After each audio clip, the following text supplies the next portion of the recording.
Hello friends, welcome back to our channel. ఈరోజు ఈ వీడియోలో మనం టాప్ 5 ఇంట్రెస్టింగ్ విషయాల గురించి తెలుసుకుందాం. దాంట్లో మొదటిగా ఈ ఫోటోలో ఉంది ఎవరు, చాలా మంది ఈ విగ్రహాన్ని షాప్స్లో అలాగే ఇళ్లలో ఎందుకు పెట్టుకుంటున్నారు. నెంబర్ 2 ఏంటంటే ఎగ్స్ అనేది వెజ్జా నాన్ వెజ్జా అనే విషయాల గురించి తెలుసుకుందాం. నెంబర్ 3 మనం నుదుటిపైన కుంకుమ ఎందుకు పెట్టుకుంటాం. నెంబర్ 4 మనం గుడిలో గంట అనేది ఎందుకు కొడతాం. అలాగే నెంబర్ 5 మన హనుమంతుడు ఒంటి మీద ఎర్ర శరీరాలతో చాలా గుళ్ళల్లో ఉంటారు, అది ఎందుకు ఉంటాడో ఈ వీడియోలో మనం తెలుసుకుందాం. అలాగే మీరు చేయాల్సిందల్లా మన ఛానల్ని కొత్తగా వచ్చుంటే సబ్స్క్రైబ్ చేసుకోండి, అలాగే లైక్ చేయండి, కామెంట్ చేయండి, షేర్ చేయండి. ఇలాంటి మంచి మంచి ఇంట్రెస్టింగ్ విషయాలతో మీ ముందుకు వస్తాను. ఇక టాపిక్లోకి వచ్చేస్తే నెంబర్ 1 ఈ పిక్చర్లో ఉన్న విగ్రహం పేరు లాఫింగ్ బుద్ధ. ఇతను జపాన్ దేశంలో ప్రజలందరూ దేవుడిగా కొలుస్తారు. ఇతని పేరు హోటై. ఇతను 1000 years వరకు బతికే ఉన్న భౌతిక భిక్షకుడు. ఈయన భుజం మీద సంచి వేసుకొని చేతిలో బౌల్ పెట్టుకొని చిన్నపిల్లలకు అలాగే పేదవాళ్ళకు ఏది అడిగితే అది ఇచ్చేవాళ్ళు. అలా ఇచ్చినా కూడా ఆయన సంచి మాత్రం తరిగేది కాదు. తెలియని వాళ్ళకి ఇతను ఒక భిక్షగాడు, అలాగే తెలిసిన వాళ్ళకి ఇతను ఒక దేవుడు. ఇతన్ని ఎవరైతే చూస్తారో ఆ రోజంతా హ్యాపీగా ఉంటారని అంటారు. జపాన్ దేశంలో ప్రజలందరూ 7 అదృష్ట దేవతల్లో ఈయన్ని ఒక అదృష్ట దేవుడిగా కొలుస్తారు. ఈ రీజన్స్ వల్ల మన ఇండియాలో చాలా షాప్స్ లో అలాగే ఇళ్లలో ఈ విగ్రహాన్ని పెట్టుకొని అదృష్టంగా భావిస్తారు.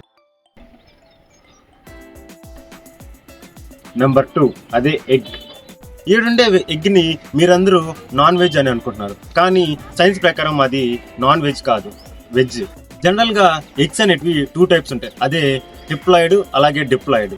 హెప్లాయిడ్ అంటే అన్ఫర్టిలైజ్డ్ ఎగ్, దీంట్లో ప్రాణం అనేది ఉండదు. అలాగే డిప్లాయిడ్ అంటే ఫెర్టిలైజ్డ్ ఎగ్, దీంట్లో ప్రాణం అనేది ఉంటుంది. మార్కెట్ లో మనం కొనేది అన్ఫర్టిలైజ్డ్ ఎగ్. ఇండియాలో 2 types ఆఫ్ పీపుల్స్ ఉంటారు. అంటే సైన్స్ ని నమ్మే వాళ్ళు ఈ అన్ఫర్టిలైజ్డ్ ఎగ్ ని హ్యాపీగా తినేస్తారు, సాటర్డే సండేస్ కూడా. అలాగే భారతీయ సంస్కృతిని పార్టీ అలాగే ఆచరించే వాళ్ళు ఈ ఎగ్స్ ని అస్సలు తినకూడదు. 3 బొట్టు. మనం నుదుటి మీద బొట్టు పెట్టుకోవడం వల్ల చాలా లాభాలు ఉన్నాయి. ఆ ప్రదేశంలో బొట్టు పెట్టడం వల్ల ఒత్తిడి ఏర్పడి శాంతి అలాగే ఏకాగ్రత అనేది లభిస్తుంది. అలాగే కుంకుమ కలర్ బొట్టు పెట్టడం వల్ల సన్ ఎనర్జీని ఎక్కువగా అబ్జర్వ్ చేస్తుంది. సన్ ఎనర్జీలో విటమిన్ డి అనేది ఉంటుంది. విటమిన్ డి వల్ల మన హార్ట్ కి, బోన్ స్ట్రెంత్ కి, అలాగే హెయిర్ ఫాల్ కి బాగా యూజ్ అవుతుంది. నెంబర్ 4 గంట. మనం గుడిలో ఉండే గంటని చాలా టైప్ ఆఫ్ మెటీరియల్స్ తో కలిపి తయారు చేస్తారు. లైక్ కాపర్, జింక్, ఐరన్ ఇలాంటి టైప్ ఆఫ్ మెటీరియల్స్ తో తయారు చేస్తారు. ఆ గంట కొట్టినప్పుడు ఆ సౌండ్ అనేది 7 seconds పాటు వస్తుంది. కానీ చాలా మంది గుడిలో గంట కొట్టిన వెంటనే వెళ్ళిపోతారు, కానీ అలా చేయకూడదు.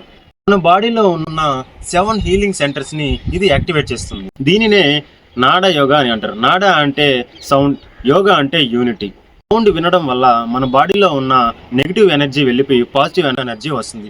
దీని గురించి మీరు పూర్తిగా తెలుసుకోవాలంటే దీనికోసం నేను సౌండ్ గురించి సపరేట్గా వీడియో చేశాను, ఒకసారి మీరు మన ఛానల్కి వెళ్ళి చెక్ చేయండి. నెంబర్ 5 మనం ఇప్పుడు సింధూరంలో ఉన్న హనుమంతుడి గురించి తెలుసుకుందాం.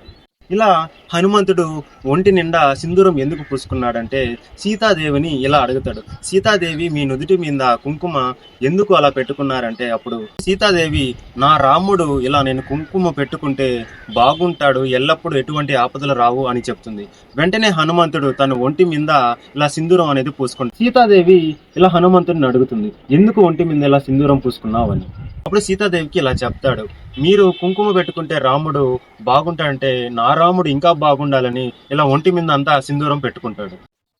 మంచి మంచి వీడియోల కోసం మన ఛానల్ని లైక్ చేయండి, కామెంట్ చేయండి, షేర్ చేయండి. అలాగే మన ఛానల్కి ఎవరైనా కొత్తగా వచ్చి ఉంటే సబ్స్క్రైబ్ చేసుకోండి. ఇంకే మరి ఉంటా. Bye bye.